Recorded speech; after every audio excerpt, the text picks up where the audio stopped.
Global IT के YouTube channel में आप सभी का एक बार फिर से स्वागत है। आज जो है हम लोग वर्कशॉप कैलकुलेशन का जो कि आईटी सेकेंड ईयर वालों के लिए है, उसको जो क्वेश्चंस है उसको सॉल्व करने वाले हैं। ये किन के लिए है तो यहाँ पे लिखा होगा fitter, Turner, machinist, electrician, wireman, ये जो भी ट्रेड है। हालांकि सिलेबस अलग अलग है, लेकिन जो आपके ऑनलाइन एग्जाम में पूछा जा रहा है वह इस बार सब में एक ही क्वेश्चन पूछे जा रहे हैं। इलेक्ट्रीशियन और फिटर मतलब इलेक्ट्रिकल ग्रुप के जो भी आपकी ट्रेड होती है या मैकेनिकल ग्रुप की, जैसे मैकेनिकल में fitter, Turner, machinist, RAC, motor vehicle, ये जो भी ट्रेडें हैं सब में क्या है सेम क्वेश्चन पूछे जा रहे हैं, अलग अलग नहीं किया है। तो इसीलिए मैंने ये जो 40 क्वेश्चन इंपॉर्टेंट था उसको लिया था और हम लोग सॉल्व करा रहे थे। और आज हमारा लास्ट दिन भी है, आज हमारा 40 क्वेश्चन कंप्लीट हो जाएगा और ये जो 40 क्वेश्चन पढ़ लेगा उससे कोई भी प्रॉब्लम नहीं होगी, एग्जाम में बिल्कुल आसानी से पास होगा। मैंने आपको पहले भी बोला था कि आप जो पहले 200-250 क्वेश्चन हैं मैंने टेस्ट सीरीज वेबसाइट पे दी हुई है, अगर आप उसे कर रहे हैं तो बहुत अच्छी बात है, लेकिन उसके साथ साथ ये बिल्कुल याद होना चाहिए। उसमें आप कोई क्वेश्चन भूल रहे हो, नहीं आ रहा है चलेगा, पर ये जो मैं 40 क्वेश्चन करा रहा हूँ इनमें से एक भी ऐसा क्वेश्चन नहीं होना चाहिए जो आपको ना आए। नहीं आ रहा है रट लीजिए, रटना भी एक अच्छा तरीका होता है, ठीक है, लेकिन आपको पास होना है बस। तो उसके लिए जो ये मैंने 40 क्वेश्चन कराए हैं ये इसमें से एक भी गलत नहीं होना चाहिए, एक भी नहीं भूलना चाहिए। 10 बार रटिए, 20 बार रटिए, सुबह शाम रटिए, जैसे भी कीजिए, लेकिन आपको पूरा याद होना चाहिए कि कौन से वाले क्वेश्चन का क्या आंसर होगा, बिल्कुल जुबान पे होना चाहिए, ठीक है। आप पूरे में पूरे नंबर ले आओगे। जो आपके क्वेश्चन दिख रहे हैं इसका PDF आपको कहाँ मिलेगा, तो ये वेबसाइट हमारी www.globalit.org, इस वेबसाइट पे जाइए, वहाँ पे आपको हिंदी में लिखा हुआ कोर्स ऑप्शन दिखाई देगा, कोर्स पे क्लिक करना आप, तो वहाँ पे आपको दिखेगा इलेक्ट्रीशियन थ्योरी, फिटर थ्योरी, और वहीं पे लिखा होगा हिंदी में ही लिखा होगा वर्कशॉप कैलकुलेशन। आप क्या करना हो, वर्कशॉप कैलकुलेशन पे क्लिक कर लेना। जब आप वर्कशॉप कैलकुलेशन पर क्लिक करोगे तो आपको फिर ऑप्शन दिखाई देंगे वर्कशॉप कैलकुलेशन फर्स्ट ईयर, फिर लिखा होगा fitter second year workshop calculation, electrician second year workshop calculation. आप जिसके भी हो उस पर क्लिक करके अंदर जाना, वहाँ आपको आज का जो PDF है पार्ट 4 प्लस इसके पहले का भी 3 पार्ट का PDF अपलोड होगा, उन चारों को डाउनलोड बिल्कुल आसानी से कर लोगे, ठीक है। बाकी टेस्ट सीरीज भी है, वहाँ पे आप टेस्ट भी दे सकते हैं। चलिए ठीक है, आगे बढ़ते हैं। क्वेश्चन क्या कह रहा है, which is the thermoplastic material, इनमें से कौन सा थर्मोप्लास्टिक सामग्री है, ठीक है। ब्यूटाइल रबर, नायलॉन, नियोप्रेन या फिर आपका विनाइल पॉलीमर। तो जो थर्मोप्लास्टिक सामग्री है वो कौन सा है, वह है आपका विनाइल पॉलीमर। ये सब चीजें कोई मतलब ऐसी तो है नहीं, इन्हें आपको याद करना पड़ेगा, रटना पड़ेगा, ठीक है। तो आपको याद रखना पड़ेगा कि जो विनाइल पॉलीमर होता है यही क्या होता है, थर्मोप्लास्टिक सामग्री होता है। नेक्स्ट है, कौन सा बल क्रैंक शाफ्ट पर कार्य करता है। क्रैंक शाफ्ट वो घुमाने वाली शाफ्ट होती है, क्रैंक शाफ्ट होती है जो गाड़ी वगैरह में नीचे लगी होती है, जो कि घूमती है। तो कोई चीज अगर घूम रहा है तो उस पर कौन सा प्रतिबल लगेगा भाई, घुमाव में मतलब घुमाव प्रतिबल, घुमाव का मतलब मरोड़ना, घुमाना, उसी को टॉरिजनल बोलते हैं। क्या बोलते हैं, टॉरिजनल स्ट्रेस या मरोड़ प्रतिबल। इंग्लिश ध्यान रखना, ज्यादा सही समझ में आएगा। टॉरिजनल स्ट्रेस क्या होता है, टॉरिजनल स्ट्रेस होता है जो शाफ्ट पे, क्रैंक शाफ्ट पे लगती है, क्योंकि क्रैंक शाफ्ट घूमती है, घुमाने के लिए घुमाव बल लगेगा, मतलब टॉरिजनल फोर्स लगेगा, मरोड़ प्रतिबल लगेगा, ठीक है, टॉरिजनल स्ट्रेस। तो ऑप्शन बी सही हो जाएगा, टॉरिजनल स्ट्रेस।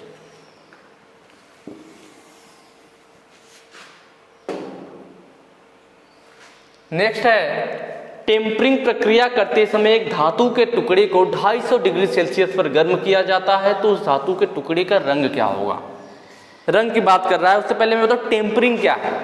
वर्ड आया ना टेम्परिंग, जो फिटर वाले होंगे वो तो बिल्कुल अच्छे से जानते होंगे, क्योंकि भाई फिटर वालों की सिलेबस क्या, टेम्परिंग आपके हीट ट्रीटमेंट में से है, ठीक है, आपके थ्योरी में है ये चीज। टेम्परिंग क्या होता है, दरअसल जब हम किसी वस्तु को हार्ड करते हैं, जैसे आपकी चीजल हो गई, चीजल काटने वाला औजार है ना, तो जब चीजल को भाई काटने वाला औजार तो उसे हार्ड बनाया जाता है, तो जिसकी कटिंग एज को हार्ड करते हैं, गर्म करके तेजी से ठंडा करते हैं तो वह हार्ड हो जाता है। जब कटिंग एज हार्ड होता है ना, तो कोई भी वस्तु जब ज्यादा हार्ड होती है तो उसमें ब्रिटलनेस का गुण आ जाता है, भंगुरता का। ब्रिटलनेस मतलब भंगुरता। यह क्या होती है, तो जब किसी वस्तु पे चोट लगती है तो टुकड़े टुकड़ों में बिखर जाए, उसी को ब्रिटलनेस बोलते हैं। जब उसको लेकर के धीरे धीरे रगड़ोगे कोई वस्तु बहुत ज़्यादा हार्ड है तो उसे लेके धीरे धीरे रगड़ोगे तो हार्ड है तो घिसेगी नहीं जल्दी, लेकिन जब अचानक से चोट पड़ेगा तो वह ज़्यादा हार्ड होने की वजह से उसमें बिटरनेस का गुण आ जाता है और टुकड़ों टुकड़ों में बिखर जाती है। ठीक है, जब चोट लगती है अचानक से। तो अब भाई चीजल है तो चीजल से हम धीरे धीरे तो घिसेंगे नहीं, चीजल पे हैमर से चोट लगाओगे तभी तो चीजल मतलब छेनी, तभी तो दूसरी वस्तु को मेटल को काटेगी। तो जब चोट लगाओगे तो पता चला हार्ड है, अच्छी बात है, लेकिन ब्रिटलनेस के गुण की वजह से वो टुकड़ों टुकड़ों में बिखर जाएगी, टूट जाएगी। तो इसीलिए उसके जब भी हम चीजल को हार्ड करते हैं तो उसमें ज़्यादा ब्रिटलनेस आ जाती है, उस ब्रिटलनेस को कम किया जाता है जिससे कि हम उस चीजल को यूज कर सकें। तो ब्रिटलनेस को कम करने के लिए, भंगुरता को कम करने के लिए टेम्परिंग प्रोसेस की जाती है। कभी भी जब किसी वस्तु को हार्ड करते हैं तो हार्ड और टेम्पर दोनों एक साथ किया जाता है, मतलब पहले हार्ड करते हैं उसके बाद उसे तुरंत टेम्पर किया जाता है। टेम्पर करने का उद्देश्य होता है उसके ब्रिटलनेस को कम करना।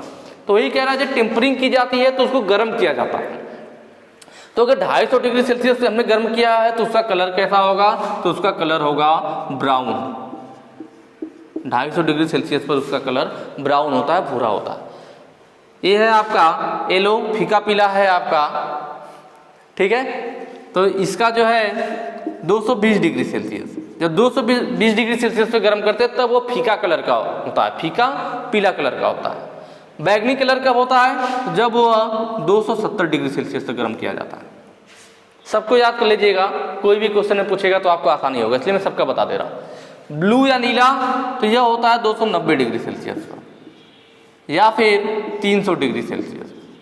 दोनों कब करेंगे, जब लाइट ब्लू कहेगा, क्या कहेगा, लाइट ब्लू, हल्का नीला, तब 290 डिग्री सेल्सियस। वस्तु 290 डिग्री सेल्सियस पर हल्का नीला कलर की दिखाई देती है, वो मेटल 290 डिग्री सेल्सियस पर हल्का नीला दिखाई देगा और 300 डिग्री सेल्सियस पर डार्क नीला दिखाई देगा, डार्क ब्लू, गाढ़ा नीला। ठीक है, तो जब सिर्फ ब्लू का आएगा तो 290 डिग्री सेल्सियस सही कर सकते हैं, या लाइट ब्लू का आएगा तब भी 290 डिग्री सेल्सियस, डार्क ब्लू की बात करेगा तो 300 डिग्री सेल्सियस। तो ये सारी चीजें याद कर लेना। यहाँ पे 250 डिग्री सेल्सियस पर कलर क्या होगा, तो 250 डिग्री सेल्सियस पे ब्राउन कलर होता है, भूरा कलर होता है। ऑप्शन बी हमारा सही हो जाएगा।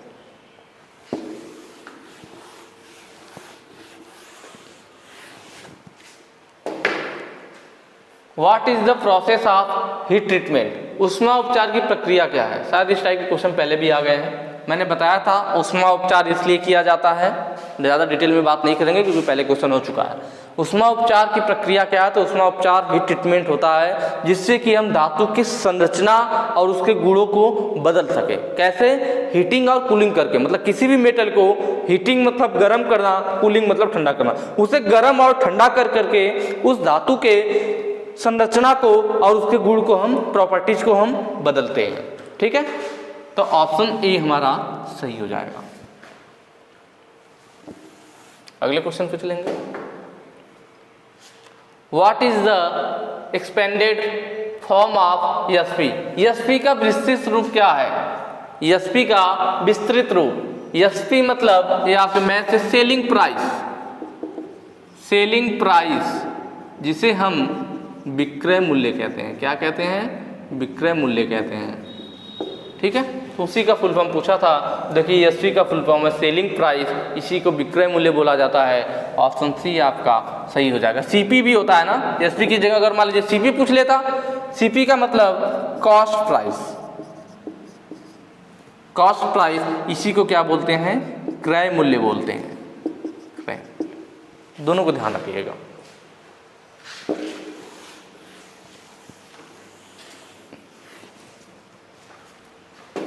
हाँ, एक चीज़ और बता दूं, आप वीडियो का डिस्क्रिप्शन एक बार चेक कर लीजिएगा, वहाँ पे मैं आपको फेसबुक का जो है पेज है हमारा ग्लोबल ITI यूथ के नाम से, ग्लोबल ITI यूथ के नाम से हमारा फेसबुक पेज है, उसको आप लोग लाइक कर लीजिए, वहाँ ज्वाइन हो जाइए, जिससे कि आपको सभी इंफॉर्मेशन बिल्कुल टाइम से मिल सके। आप फेसबुक चलाते रहेंगे और आपको वहाँ पे आपके काम की चीज़ भी मिल जाया करेगी। ठीक है, तो मैं डिस्क्रिप्शन में लिंक दे दूंगा, आप वहाँ से बिल्कुल आसानी से ज्वाइन हो सकते हैं हमारे फेसबुक पेज पे, जो कि ग्लोबल ITI यूथ के नाम से है। अगला क्वेश्चन कह रहा है what is the denoted as I, I किसको निरूपित करता है, आई किसको निरूपित करता है,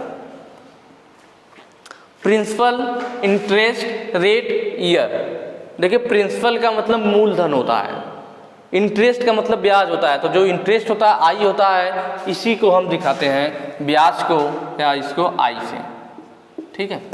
प्रिंसिपल मतलब मूलधन, इसको पी से दिखाते हैं। रेट मतलब दर, इसे आर से दिखाते हैं। ईयर का मतलब समय है और इसको हम एन से दिखाते हैं, ठीक है। तो यहाँ पे आई का था, तो आई हमारा इंटरेस्ट मतलब ब्याज जो है आई से निरूपित करता है।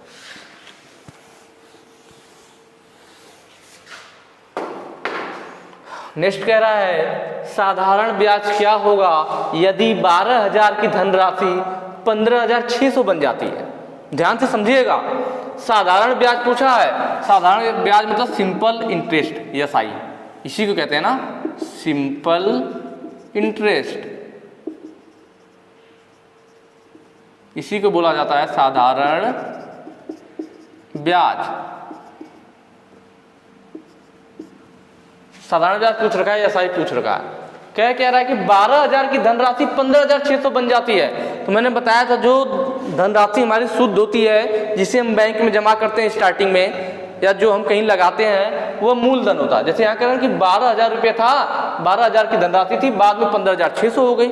इसका मतलब जो हमारे पास पहले धनराशि थी वो क्या 12,000 रुपये थी। जो हमारे पास स्वयं का खुद का पैसा होता है वही होता है मूलधन। मतलब यह क्या है, मूलधन दे रखा है हमें, मूलधन दे रखा है पी मतलब 12,000। जैसे आप बैंक में जाएं और 12,000 रुपये जमा कर दें, वो कुछ समय बाद कितना हो जाएगा, मान लीजिए 15,600 हो गया। तो इसका मतलब जो आपने शुरू में जमा किया 12,000, वो आपका मूलधन था, आपका मेन धन था, मूलधन था, वो आपने 12,000 जमा किया और बाद में हो गया 15,600। कितना हो गया, 15,600 हो गया। इसका मतलब इसमें 12,000 आपका पहले वाला भी तो है। इसका मतलब इसमें क्या क्या है, इस धनराशि में हमारा मूलधन है 12,000 रुपये, प्लस जो शेष बचा होगा वो क्या होगा, वो ब्याज होगा। और जिसमें मूलधन और ब्याज दोनों होते हैं उसी को क्या कहते हैं, मैंने आपको बताया, तो उसी को बोलते हैं मिश्र धन, कि मिला हुआ धन है। सिर्फ ब्याज होता तो अलग हो जाता, मूलधन होता तो यह अलग हो जाता, पर मूलधन और ब्याज जब आपस में मिले होते हैं जिस राशि में, वही मिल जाता है, दोनों आपस में मिक्स हो जाते हैं, उसी को बोलते हैं मिश्र धन।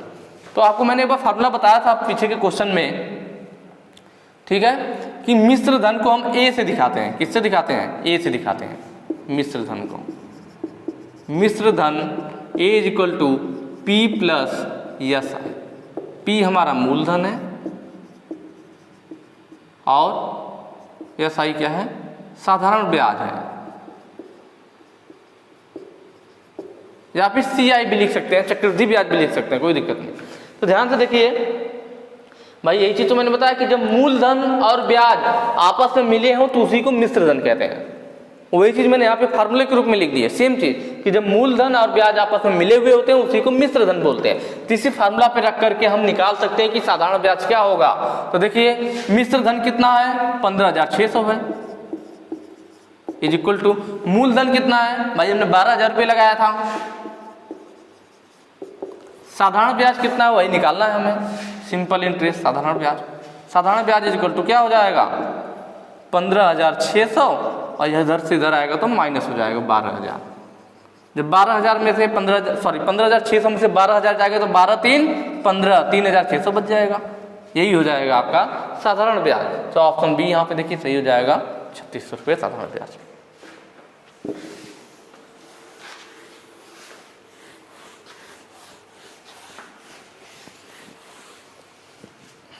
अगला क्वेश्चन है, कौन सा प्राधिकरण दरों के अनुसूची को प्रकाशित करता है। Which authority publishes schedule of rates. ठीक है, कि कौन सा प्राधिकरण दरों को अनुसूची को प्रकाशित करता है। प्राधिकरण दरों का जो अनुसूची होता है, जो शेड्यूल होता है, उसे प्रकाशित कौन करता है। इंडिविजुअल प्रकाशित किया जाता है, कारपोरेट प्रकाशित करता है, मतलब जो निगम से संबंधित होते हैं, नगर निगम वगैरह, या पार्टनरशिप फर्म जो होती है वह प्रकाशित करती है गवर्नमेंट डिपार्टमेंट। तो ध्यान रखना है इस चीज़ को, गवर्नमेंट डिपार्टमेंट जो सरकारी विभाग होता है, गवर्नमेंट डिपार्टमेंट होती है, वही प्राधिकरण दरों के अनुसूची को पब्लिश करता है। ठीक है, तो ऑप्शन डी हमारा सही होगा, सरकारी विभाग, गवर्नमेंट डिपार्टमेंट।